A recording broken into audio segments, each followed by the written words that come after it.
முதல் இதே புரட்சி தலைவி அம்மாவும் 2011 ஆட்சியில் அமைகின்ற பொழுது 1,14,000 கோடி கடன். 10 ஆண்டு காலம் நாங்கள் ஆட்சி செஞ்சோம். 2020 வரைக்கும் ஆட்சி செஞ்சோம்.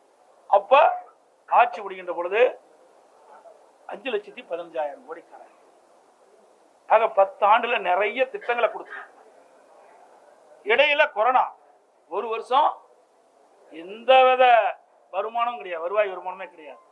உங்களுக்கு எல்லாருமே தெரியும், டிவி தான் பிடிச்சிட்டு இருந்தீங்க, மற்ற யாரும் வெளியே போகல. அப்படி மக்கள்லாம் வீட்டில் இருந்துகிட்டு இருந்த நிலைமையில விலைவாசி ஏறாம பார்த்துக்கிட்டோம். மக்களுக்கு கஷ்டம் துன்பம் எதுவும் இல்லாம வீட்டில் இருக்கும்போது கூட நாங்க செயல்பட்டோம். இன்றைக்கு அப்படி அல்ல. 10 ஆண்டு காலத்துல நிறைய திட்டங்களை கொண்டாந்தோம், நிறைய பாலங்களை கொடுத்தோம், நிறைய சாலைகளை கொடுத்தோம். ஒரே இடத்துல 11 மெடிக்கல் காலேஜ் கொண்டு வந்தோம். அம்மா இருக்கும்போது ஒரு 17 மெடிக்கல் காலேஜ் கொண்டு வந்தோம். கால்நடை மருத்துவக் கல்லூரி, கால்நடை பூங்கா, அதே மாதிரி சட்டக்கல்லூரி 7 கொண்டாந்தோம் 10 வருஷத்துல.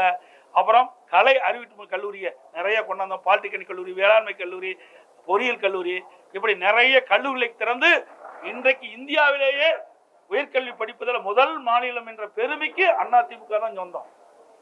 2035 தமிழ்நாடு அடைய வேண்டிய உயர்கல்வி அடைய வேண்டிய இலக்கை 2019 அடைஞ்சிட்டோம். இன்றைக்கு ஸ்டிக்கர் ஒட்டி முதலமைச்சர் பேசிட்டு இருக்காரு.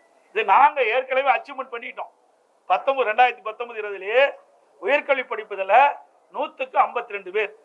2011 திராவிட முன்னேற்ற கழக ஆட்சியிலிருந்து இறங்கி அம்மா முதலமைச்சர் ஆகும்போது உயர்கல்வி படிக்கக்கூடிய எண்ணிக்கை 100க்கு 32 பேர்.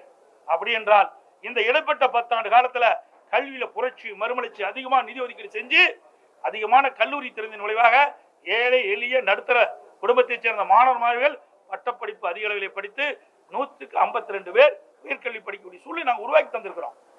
இப்படியெல்லாம் நிறைய சாதனைகளை படித்தோம். இந்த அரசாங்கம் வந்த பிறகு 3 ஆண்டு காலம் ஆகுது. 3 ஆண்டு காலத்துல 3,53,000 ரூபாய் கடன் வாங்கினதை மிச்சம். 3,53,000 கடன் வாங்கியிருக்கு.